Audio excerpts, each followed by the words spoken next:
मुझे बताएं मोहम्मद साहब वेरी क्विकली, फिर एक सवाल इनसे, अगर लेट्स से जो लग रहा है there is a serious possibility कि सजाएं हो जाएं, सीरियस पॉसिबिलिटी शायद ये साइफर केस या अगर मे 9th वाला होता है, इन केस अगर कुछ सज़ा होती है कुछ आपके चेयरमैन को या दूसरे वाइस चेयरमैन को, इस किस्म की चीज़, पार्टी फिर भी पार्टिसिपेट करेगी इलेक्शंस में? कोई बॉयकॉट का तो किसी लेवल पे नहीं कोई सोचा कभी पीटीआई ने? Not to the best of my knowledge, ठीक है। सबसे पहले तो जिस तरीके से जो हो रहा है उससे यही हो रहा है कि गलती है या नहीं है उनको बीच में घेरना है। जैसे अगर गलती है या नहीं है बंदे को निकालना है, उसी तरीके से गलती है या नहीं है बंदे को अंदर करना। आप कह रहे हैं कि इनके बंदे को निकाला जा रहा है, आपके बंदे को घेरा जा रहा है, और क्या मतलब? Do you think there is something else? I am here to ask questions. That's you are very innocent, ठीक है, दैट्स नाइस। लेकिन हो ये रहा है कि इनको लिटरली, मुझे एक बात बताए वो कौन सा ऐसा लॉ? अच्छा, ये लोग बड़े मजे से कहते हैं कि जी हम लोग बाहर गए थे, आप बाहर गए थे, जिस मर्जी वजह से वापस नहीं आए उसको हम कहते हैं हमारी सलीस जुबान में बगोड़ा। That means you have not come back according to what you promised.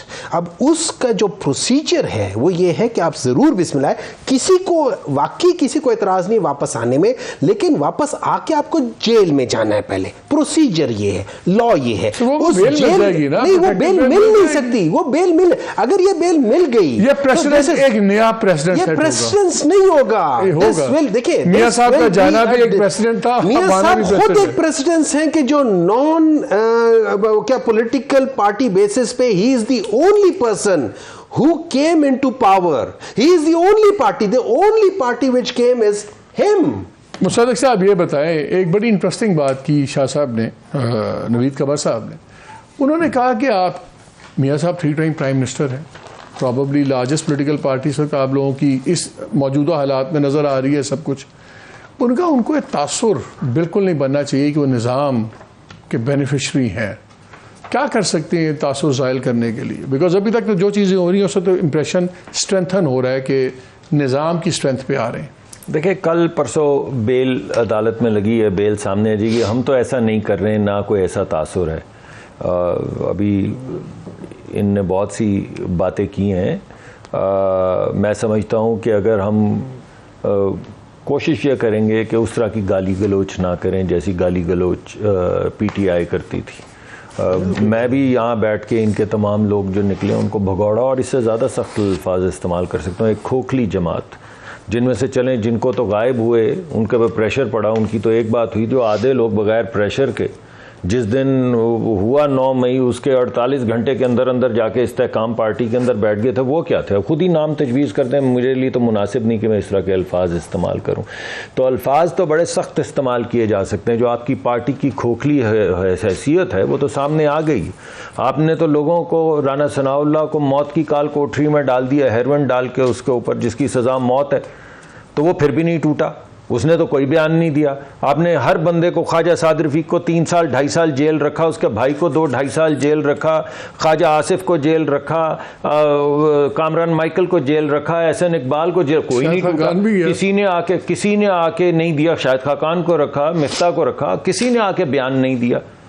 तो ये आपके क्या अजाब पड़ा है कि आपके लोग बगैर पकड़े गए, चले जो पकड़े गए, जो गायब हुए, आपने उनका एक मुकदमा पेश किया। जो नहीं पकड़े गए, जो नहीं गायब हुए, वो क्या दहशत से ही उन्होंने बयानात देने शुरू कर दिए? ऐसी एक खोखली पार्टी जो 2018 से पहले वो उस रिस्क से मौत अच्छी, तो उस दिन मौत कहाँ थी?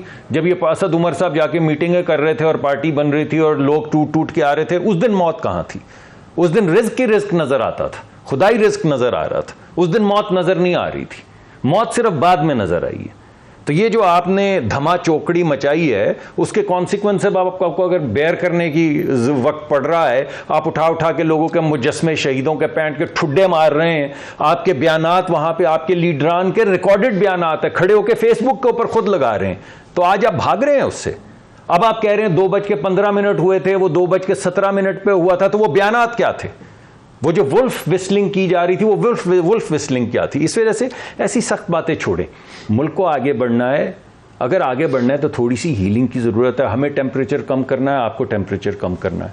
मेरे ख्याल में मियाँ साहब को आके एक नया विजन देना चाहिए और उस विजन के ऊपर कैंपेन करनी चाहिए। अगर विजन के ऊपर लोग मानेंगे, उनके नए रास्ते के ऊपर जो उनके गुमान में है, अगर लोग मानेंगे तो वोट देंगे तो वो आ जाएंगे, और नहीं मानेंगे तो नहीं मिलेंगे वोट। आपके ख्याल में इनको है, पार्टी को तमाम आज़ादी है वो इलेक्शन करने की, जलसे करने जैसे आप कर रहे हैं? देखिए, मैंने तो फ़लस्तीन के लिए भी जलसा मांगा था, इनको नहीं दी। मैंने तो आपको दो नहीं, इनको फेयर बिल्कुल मिलना चाहिए। देखिए, मैंने तो आपको ये बताया है कि इस वक्त डिस्कशन क्या हो रही है। इस वक्त डिस्कशन ये हो रही है कि जिन लोगों ने कोर कमांडर का घर चलाया उनको छोड़ दो तो लेवल प्लेइंग फील्ड है। क्यों भाई? और ये किस कानून में लिखा हुआ है कि उन लोगों ने जिन्होंने जहाज जलाए हैं, जिन्होंने 2 बंदे जिंदा जवाब दें क्विकली, लास्ट छोड़ दें तो level playing field. Pakistan Tehreek Insaf का साफ मौकफ है कि जो 9 मई को जिन लोगों ने जो गलत काम किया उनको मत छोड़े, उनको सजा मिलनी चाहिए। लीडर्स आके कह रहे हैं कि खान साहब पे डाल रहे हैं वो। होल्ड ऑन उस्मान डार की बात है। अगर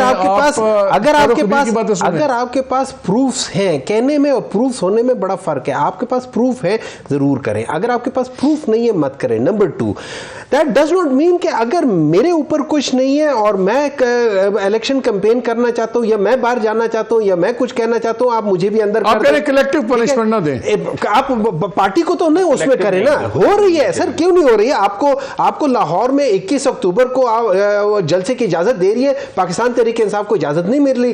केपी में सबको इजाजत मिल रही है, पाकिस्तान तहरीक इंसाफ को इजाजत नहीं मिल रही। इस्लामाबाद में हम लोग जाके सिर्फ ये फलस्तीन के लिए हम लोगों ने किया, लोगों को अंदर कर दिया। अगर आप मुझे ये बताएं, अगर आप कहते हैं लेवल प्लेइंग फील्ड, ये इन लोगों का बेसिक मकसद ये है, they need them to bring up to the level because they are too down in the level। देखिए, बात ये है, ऊंचा बोलने से तो ये बात बदलेगी नहीं। मैंने आपको 24 साल में नवाज शरीफ का एक इलेक्शन दिखाया 2013 का, जो 4 साल में उलट गया। वो कोई लेवल प्लेइंग फील्ड नहीं है। ये सारे उसके अंदर आर्किटेक्ट्स थे, ये सारे बैठे हुए थे वहाँ पे। उस वक्त कुछ नहीं था। इनको अभी लेवल प्लेइंग फील्ड 2 महीने में नजर आ गया। 4.5 साल की जेलों के अंदर 2-2 साल में लोगों के नाम गिनवाए आपको। इनको नहीं लेवल प्लेइंग फील्ड नजर। लोगों की गाड़ियों में हेरोइन डाल के, लोगों की बेटियों को नेम कॉलिंग करके, इनको नहीं लेवल प्लेइंग फील्ड नजर। आज नजर आया, 2 महीने भी नहीं गुजरे। और मैंने तो आपको बताया उन लोगों का नहीं जिन्हें उठाया है, मैं तो उनको बता रहा हूं जो बगैर उठाए, अभी 9 मई हुआ भी नहीं था तो उन्होंने जाके पार्टियां ज्वाइन करनी शुरू कर दी थी। जरा अपनी पार्टी की सफों के ऊपर भी नजर डालिए। और मैंने तो आपको बताया उन लोगों का नहीं जिन्हें उठाया है, मैं तो उनको बता रहा हूं जो बगैर उठाए, अभी 9 मई हुआ भी नहीं था तो उन्होंने जाके पार्टियां ज्वाइन करनी शुरू कर दी थी। जरा अपनी पार्टी की सफों के ऊपर भी नजर डालिए। और मैंने तो आपको बताया उन लोगों का नहीं जिन्हें उठाया है, मैं तो उनको बता रहा हूं जो बगैर उठाए, अभी 9 मई हुआ भी नहीं था तो उन्होंने जाके पार्टियां ज्वाइन करनी शुरू कर दी थी। जरा अपनी पार्टी की सफों के ऊपर भी नजर डालिए। और मैंने तो आपको बताया उन लोगों का नहीं जिन्हें उठाया है, मैं तो उनको बता रहा हूं जो बगैर उठाए, अभी 9 मई हुआ भी नहीं था तो उन्होंने जाके पार्टियां ज्वाइन करनी शुरू कर दी थी। जरा अपनी पार्टी की सफों के ऊपर भी नजर डालिए।